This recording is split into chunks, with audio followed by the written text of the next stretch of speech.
अस्सलाम वालेकुम, नमस्कार, सत श्री अकाल एंड गुड इवनिंग। मैं हूँ आरज़ू काज़मी और हमारे साथ कमोडोर अशविंदर सिंह बहल साहब हैं। बहुत शुक्रिया सर कि आज आपने जॉइन किया। Thank you so much.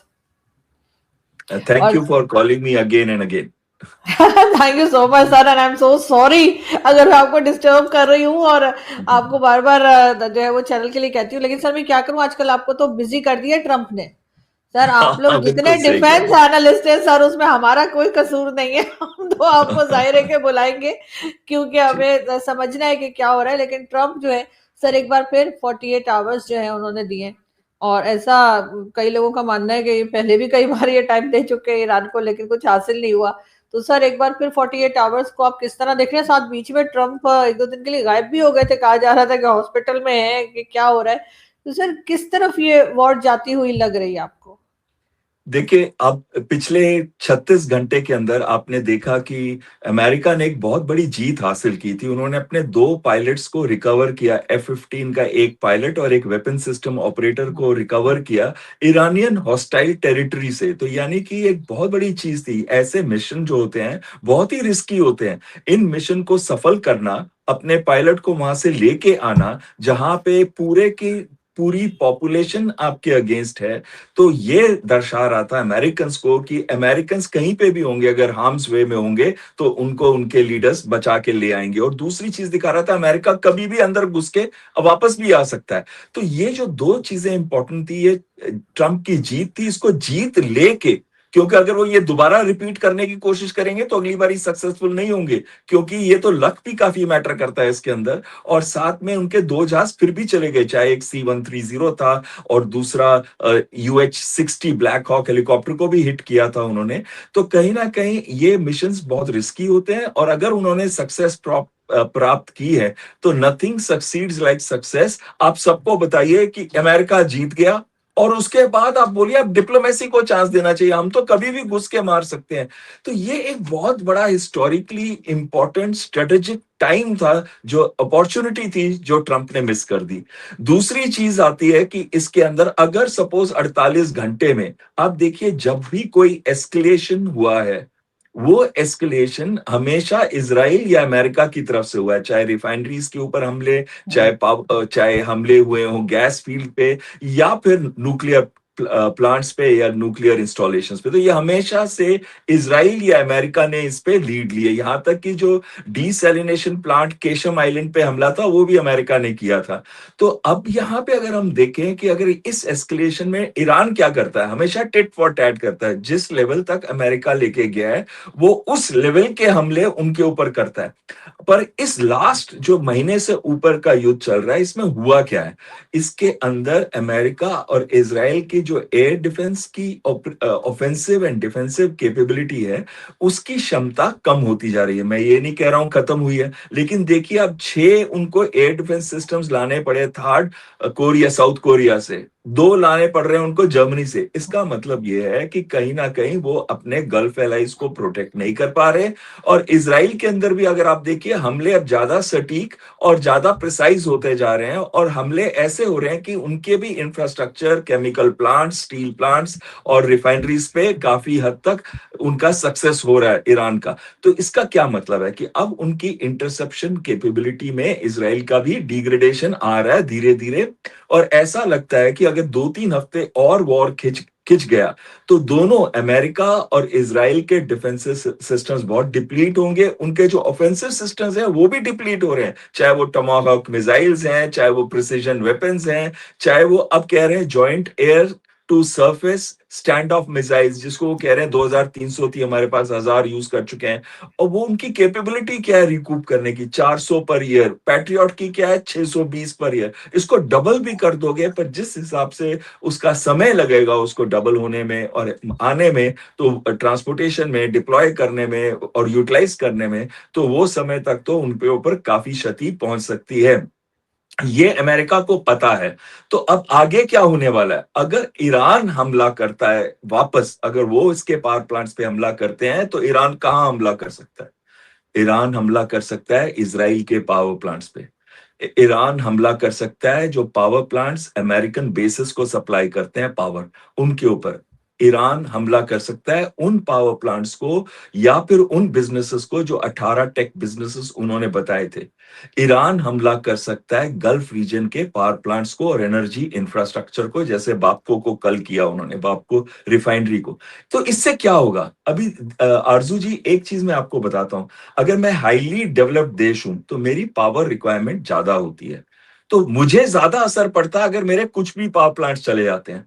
खासकर जैसे अमेज़न वेब सर्विसेज़ हो गए, ओरेकल हो गया, एचपी हो गया, या दूसरे जो आईटी और क्लाउड सर्विसेज़ है, क्लाउड कंप्यूटिंग की जो इंस्टीट्यूशंस हैं, सोचिए उनको उनको कंटिन्यूअस अनइंटरप्टेड पावर चाहिए होता है। तो जो खासकर दुबई हो गया या बहरीन हो गया या फिर सऊदी अरेबिया हो गया, इनको बहुत इफेक्ट पड़ सकता है। ना कि ईरान। ईरान के जब जाएगी पावर सप्लाई, जरूर इफेक्ट होगा उसका। क्रिटिकल इंफ्रास्ट्रक्चर पे जब वो हमला करेंगे, जैसे ब्रिजेस पे एक पे किया था और पे हम्म करेंगे, तो उनको जरूर ट्रांसपोर्टेशन और रीसप्लाई और लॉजिस्टिक्स पे फर्क पड़ेगा। लेकिन जो फर्क पड़ेगा गल्फ कंट्रीज को उनके बिजनेसेस और इकोनॉमी में, उतना फर्क ईरान को नहीं पड़ेगा। ये चीज अमेरिका को समझनी चाहिए। और ये जो कंटिन्यूअसली मिस कर रहे हैं ट्रंप और नेतन्याहू अपॉर्चुनिटीज जहां पे युद्ध को रोक सकते थे, तो ये बहुत बुरा उनके लिए साबित हो सकता है आने वाले समय में, जब उनके इंटरसेप्टर्स इतने कम हो जाए। अभी भी देखिए ना आप, लेबनान से जो रॉकेट फायर हो रहे हैं, कई सारे रॉकेट गिर रहे हैं अब। पहले हम्म सारे इंटरसेप्ट हो जाते थे। इसका मतलब है आयरन डोम के भी जो मिसाइल हम्म इंटरसेप्टर है, या तो कम हो रहे हैं या फिर उनका कंसंट्रेशन अब सिर्फ हम्म बैलिस्टिक और क्रूज मिसाइल्स की तरफ है, ड्रोन्स की तरफ है, ना कि रॉकेट्स की तरफ। तो अब तो जो कन्वेंशनल सिस्टम्स हैं, उससे भी हमले शुरू हो गए हैं इसराइल के ऊपर। इसराइल की सिटी जो है ना, हमारा जो दिल्ली का नेशनल कैपिटल रीजन है, उसकी आधी है। 22,000 स्क्वायर किलोमीटर है पूरा इसराइल। तो उसको तो मतलब हम्म अगर कंटिन्यूअस रहे और 3 हफ्ते तक अटैक, सोचिए इसराइल पे भी कितना डैमेज हो सकता है। यहां पे मैं नेतन्याहू का कहूंगा, देश की चिंता नहीं है उसको। हाँ उसको पर्सनल चिंता है कि कल मुझे अरेस्ट कर लेंगे, करप्शन चार्जेस हो जाएंगे। हम्म खासकर जब वो इलेक्शन हार जाएगा, वो हारने वाला है, आप मेरे से लिख के हम्म ले लिए, अक्टूबर में हार जाएगा। वो चाहता है कोई ऐसी जीत हो। सेम केस है प्रॉब्लम ट्रम्प साहब की भी। अगर हम्म वो चाहते हैं कि कोई ऐसी जीत हो कि हम दुनिया को दिखा सके, हमने स्ट्रेट्स ऑफ होर्मुज खुलवा दिया, हमने ईरान को तबाह बर्बाद कर दिया, हमने 440 किलोग्राम उनका एनरिच्ड यूरेनियम लेके आ गए हैं, हम ऐसी रजीम को लेके आए वहां पे जो हमेशा अमेरिका की सोचती है। अगर ऐसा कुछ उन्होंने कोई बड़ी चीज कर दी, तभी वो उनका इलेक्शन जीत सकते हैं, जो बहुत लो प्रोबेबिलिटी है। जितना वॉर खिंच रहा है, उतना रिपब्लिकन पार्टी को नुकसान हो रहा है, उतना ट्रंप को नुकसान हो रहा है, उतना नेतन्याहू को नुकसान हो रहा है, उतना अमेरिका को नुकसान हो रहा है। जहां $4 पर गैलन आज तेल की कीमत पहुंच चुकी है, यानी कि 40% इंक्रीज हो चुकी है तेल की कीमतें अमेरिका के अंदर, जहां पे वो कहते हैं हमारे पास सबसे बड़ा क्रूड ऑयल का भंडार है। अरे भाई, क्रूड ऑयल का भंडार क्या होगा अगर विश्व की कीमतें इतनी ज्यादा हैं, तो आपकी भी तो कीमतें बढ़ेंगी। और आपकी कीमतें बढ़ी हम्म हुई हैं, हाँ, विश्व की कीमतों से 15-20% कम हो सकती हैं, लेकिन इसका यह मतलब नहीं है कि मल्टीफोल्ड हो जाएंगी कुछ समय के अंदर, अगर आपने युद्ध को नहीं रोका। अमेरिकन पब्लिक को पसंद नहीं आ रहा है ये सब कुछ जो हो रहा है, और इसी वजह से नो किंग्स मूवमेंट हुआ। ना केवल अमेरिका के अंदर, बट आपने उसका इफेक्ट यूरोप, ऑस्ट्रेलिया में भी देखा। यहां हम्म तक कि इसराइल के अंदर नेतन्याहू के अगेंस्ट प्रोटेस्ट शुरू हो गए हैं। वो नहीं चाहते युद्ध, सब लोग चाहते हैं कि युद्ध ना हो, युद्ध रुके, विश्व की इकॉनमी जो इतनी बुरी तरह से सफर कर रही है, वो वापस अपने पैरों पे खड़ी होनी शुरू हो। बिल्कुल ऐसा ही है सर। लेकिन सर एक चीज मैं यहाँ जरूर ऐड करती चलूं कि बहुत से लोगों का ख्याल है कि शायद पाकिस्तान में किसी को भी इसराइल पसंद नहीं है और हमें कोई इसराइल से प्रॉब्लम है। अगर मैं अपनी बात करूं तो मुझे इसराइल एज अ कंट्री बहुत पसंद है। उनके यहाँ जो एजुकेशन सिस्टम है और जिस तरह से वो लोग दुनिया पे इस वक्त छाए हुए हैं, तो डेफिनेटली उनसे बहुत कुछ सीखा जा सकता है। लेकिन नेतन्याहू पसंद नहीं है। नेतन्याहू की पॉलिसीज जो है, उन्होंने ना सिर्फ अपने आप को डैमेज किया, बल्कि शायद इसराइल के लिए भी वो नुकसानदेह ही साबित हुए हैं। लेकिन सर यहाँ पर अगर हम ईरान की बात करें, ईरान ने जिस तरह से अटैक किया, आपके ख्याल से ईरान अकेला ये सब कुछ कर सकता था? इतनी ज्यादा उनके पास पावर थी? आपको लगता है कोई ना कोई दूसरी कंट्री जो है वो उसका साथ दे रही है, और जिसमें जाहिर है कि चाइना और कई कंट्रीज के नाम भी आ रहे हैं? आपको लगता है कि कोई मदद कर रहा है ईरान की?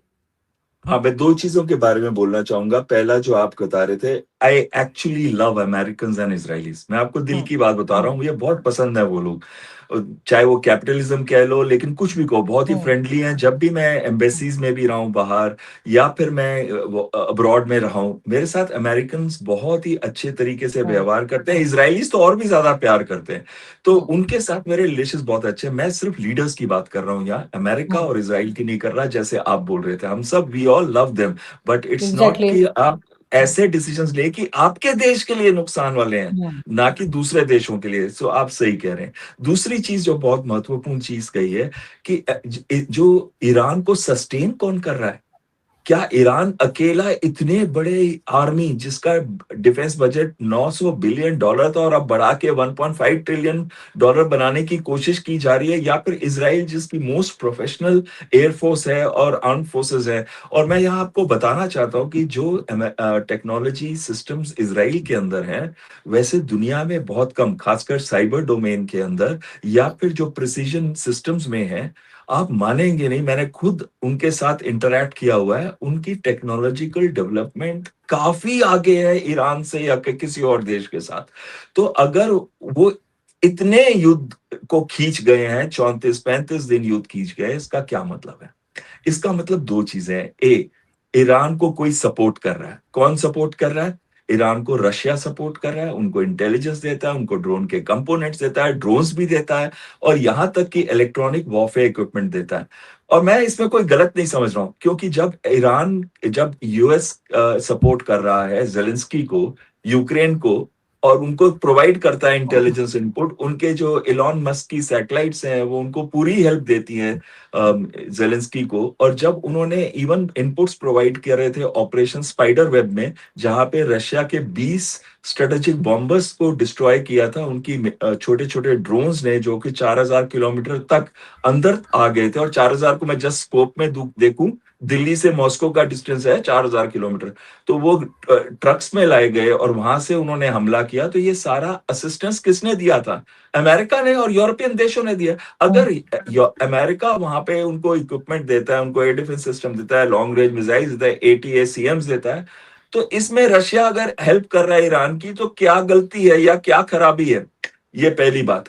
दूसरी बात है कि चीन भी उनकी मदद करता है, खासकर नेवल डोमेन के अंदर, चाहे वो एंटी शिप मिसाइल्स है, चाहे वो इंटेलिजेंस इनपुट्स हैं, जहां पे इनके एयरक्राफ्ट कैरियर्स हैं। तभी इनके हमले जैसे ही इफेक्टिव होने लगे, तो उन्होंने एयरक्राफ्ट कैरियर्स को पीछे मूव करना शुरू कर दिया। एक को तो क्रेट में डाल दिया है, दूसरा पास में आ रहा है लेकिन अभी भी 1000 किलोमीटर से दूर है, और तीसरा अब्राहम लिंकन तो वैसे ही 1000 किलोमीटर के आसपास उन्होंने उसको पोजिशन करके रखा है। तो ये सारी चीजें अगर हम देखें, तो यस, रशिया और चाइना उनकी डिप्लोमेटिकली मदद कर रहे हैं, स्पेयर्स, लॉजिस्टिक्स और ड्रोन्स और मिसाइल कंपोनेंट्स में मदद कर रहे हैं, इलेक्ट्रॉनिक वॉरफेयर सिस्टम्स में मदद कर रहे हैं, एंटी शिप मिसाइल्स में मदद कर रहे हैं। और ये पता है मदद कहां से आती है? ये मदद आती है यमन से।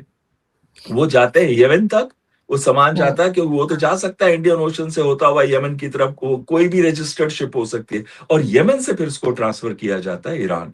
और ये सारा, और वाइस वर्सा भी हो रहा है। ईरान ने जो वहां पे ड्रोन्स दिए हैं, बैलिस्टिक मिसाइल दिए हैं, वो भी यमन को उन्होंने प्रोवाइड किया। और अगर आज हूतीस कूद जाते हैं, अगर हूतीस कूद जाते हैं बब अल मंडेब स्ट्रेट्स को बंद करने में, जो कि सिर्फ 29 किलोमीटर की है, तो सोचिए, जहां 20% तेल की सप्लाई कटी तो $120 पहुंच गया। अगर तेल की सप्लाई कटती है अनदर 10% से, और जो ऑल्टरनेट रूट था ईस्ट वेस्ट पाइपलाइन का, सऊदी अरेबिया का, जो यानबू पोर्ट से 5 बिलियन बैरल्स पर डे तेल आ रहा था, वो भी बंद हो जाएगा। और सोचिए, कीमतें $150 से ऊपर चली जाएंगी। यस, रशिया और चाइना उनकी मदद कर रहा है, और नॉर्थ कोरिया ने भी अपने कुछ मिसाइल्स उड़ा दी हैं जापान की तरफ, just to show their solidarity with Iran.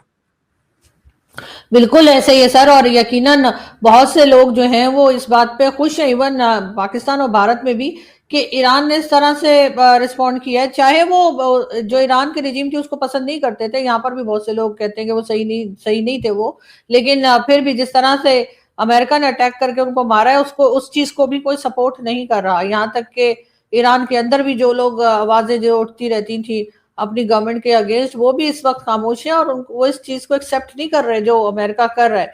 लेकिन सर, इसी बीच में अगर ये बातचीत होती है, और आप जैसे सुनते हैं, हम लोग अक्सर डिबेट में भी होते हैं साथ, कि पाकिस्तान कोशिश कर रहा है कि इन कंट्रीज के आपस में बातचीत हो जाए, आपको लगता है कि कोई पाकिस्तान की सुनेगा, या आपको लगता है हम सिर्फ मैसेंजर हैं, जो हमेशा कहा जाता है कि सिर्फ मैसेज पहुंचा रहे हैं? तो सर, क्या मैसेज पहुंचाना भी इम्पोर्टेंट काम नहीं लगता? देखिए, कोई भी देश अगर इस युद्ध को रुकवा देता है, तो इससे अच्छी बात क्या हो सकती है? आप मुझे खुद बताइए। अब पहली बात तो ये है, लेकिन प्रॉब्लम पता है कहाँ आ रही है?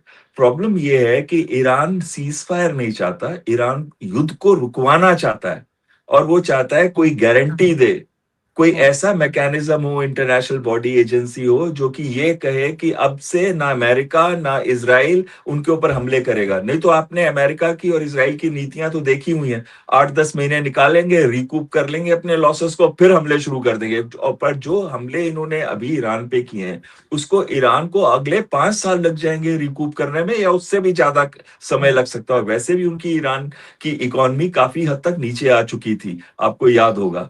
इससे पहले जो प्रोटेस्ट बिल्कुल। हुए थे, जो मैं हम्म। बिल्कुल सही नहीं मानता कि उनको मारा जाए लोगों को इतनी भारी संख्या में, लेकिन वो चीज गलत थी। लेकिन जो प्रोटेस्ट हुए इकोनॉमी के ऊपर ही हुए थे कि इकोनॉमी इतनी बुरी तरह से उनकी गिर चुकी है, तो उनको जो है नेक्स्ट रिकूप करने में बहुत समय लगेगा। तो यहाँ पे अगर अमेरिका और इसराइल डर्टी प्ले करते हैं, तो उसमें तो ईरान को over a period of time ये खत्म ही कर देंगे। और इसी वजह से ईरान रुकना नहीं चाहता। वो कहता है अभी तो अपॉर्चुनिटी मिली हुई है, अभी मैं जितना मर्जी डैमेज सस्टेन कर लूं, डैमेज को एंड्योर कर लूं, सरवाइव कर लूं किसी तरह ये पीरियड, कुछ समय बाद अमेरिका की ऑफेंसिव एंड डिफेंसिव कैपेबिलिटी कम होती रहेगी, तो उसके बाद मेरे को फायदा होना शुरू हो जाएगा। अमेरिकन पब्लिक फिर दोबारा अमेरिका को हमला नहीं करने देगी। हो सकता है सर ऐसा हो, लेकिन इस वक्त ट्रम्प की जो हालत है वो देख के लगता तो नहीं है कि वो अपनी हार मानेंगे। और अगर सर वो अपनी हार नहीं मानते, तो क्या वो अपने आप को और अपनी कंट्री को और डैमेजेस करेंगे, ये सोच के कि ईरान को खत्म कर रहे हैं? या आपको लगता है कि नहीं, अब कोई अकल पकड़ेंगे और किसी तरीके से इस वॉर को, और जाहिर है कि ईरान ने बहुत सी कंडीशंस भी लगाई हैं जिसमें ये भी है कि जो नुकसान हुआ है उसको भी भरा जाए, तो क्या अमेरिका इस बात के लिए तैयार होगा? देखिए, सबसे पहले एक चीज मैं पिछले में कहना भूल गया कि पाकिस्तान का रोल क्यों नहीं इंपॉर्टेंट हो सका। वो इसलिए है कि वो गारंटर, मीडिएटर के लिए मैसेजेस तो पास कर सकता है, लेकिन गारंटर नहीं बन सकता। मैकेनिज्म जो ऐसा बने इंटरनेशनल, उसको सपोर्ट नहीं कर सकता। इस वजह से कहीं ना कहीं, और खासकर ईरान और इजराइल दोनों नहीं चाहते कि पाकिस्तान गारंटर बने या पाकिस्तान मीडिएट करे। नॉट बिकॉज पाकिस्तान ने कुछ गलत किया है इस समय में, लेकिन इस बात से कि पाकिस्तान ने पहले इजराइल को आज तक कभी भी रिकॉग्नाइज नहीं किया, तो इजराइल को लगता है कि पाकिस्तान कभी भी उनका दोस्त नहीं बन सकता।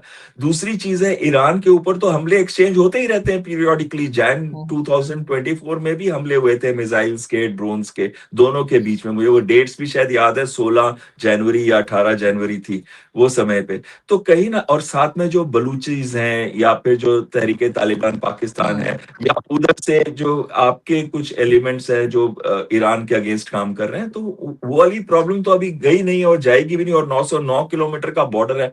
कहते हैं जब भी अगर कॉमन बॉर्डर होगा, वहां प्रॉब्लम्स तो होंगी ही होंगी।